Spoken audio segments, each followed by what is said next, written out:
Hello. Thanksgiving is a time where people get together to enjoy some good food. As the Thanksgiving host, you want to make sure that as many people as possible can enjoy as much food as possible. That is what I call inclusive cooking. There are many reasons why a person may have dietary restrictions. So we're going to talk in this video about some of the reasons those restrictions may be in place, and I'm going to give you a few quick tips and hints on how you can make some small adjustments to your cooking method or to the menu that will be accommodating to those people. And I'm sure they will appreciate it.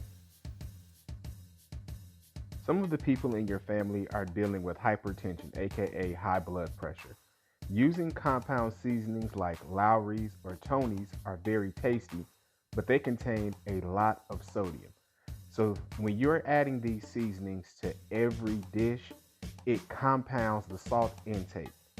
Please consider using alternatives that don't contain salt. Here are a couple of options that are tasty, but that will not fill up the salt content. If you need onion or garlic flavor, use powder, not salt.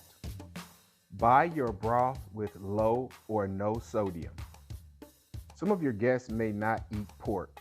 Using smoked turkey in your greens and beans is a great alternative to add flavor. One of the things you want to be most aware of is any food allergies, especially to eggs and nuts. There are several ways to replace eggs in a recipe. One is to use a quarter cup of unsweetened applesauce in your wet ingredients and a half a teaspoon of baking powder in your dry ingredients. Other products like Just Egg or the Egg Replacer from Energy provide detailed instructions on how to use their products in your recipes. We definitely know what it's like to have people with food allergies in our family. So one of the things that we use to have allergy-safe desserts are the products from the Pink Bakery.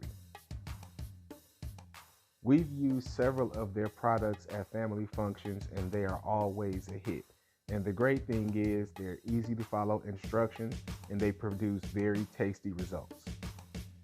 This is a cake that I made at a recent Thanksgiving from the Pink Bakery. It looked great and everybody enjoyed it, no matter what their diet was. This is the example menu that I used in the introduction video. And this is how the menu looks now that I've made it more inclusive. Feel free to pause it to take a look at some of the changes that were made. You'll see that I'm going to make dishes like the mac and cheese and dressing without eggs or with egg substitutes. I'm going to make small pots of the greens without meat. And I'm going to make sure that we have some fried turkey that was not fried in peanut oil for our allergy-safe guests. So there you have it. Just a few slight changes, some tweaks here and there, some additions to the menu will make the meal so much more enjoyable for your guests. I don't suspect that you're going to change every single recipe or make every accommodation because the reality is you're not a restaurant and you can't take every single factor into consideration when you're preparing Thanksgiving dinner. But if you do make a few changes to make the meal just a little bit more inclusive and adaptable to the guests, they will appreciate it and they'll always remember that kindness. Stay tuned for our next video where we'll start getting into some Thanksgiving recipes.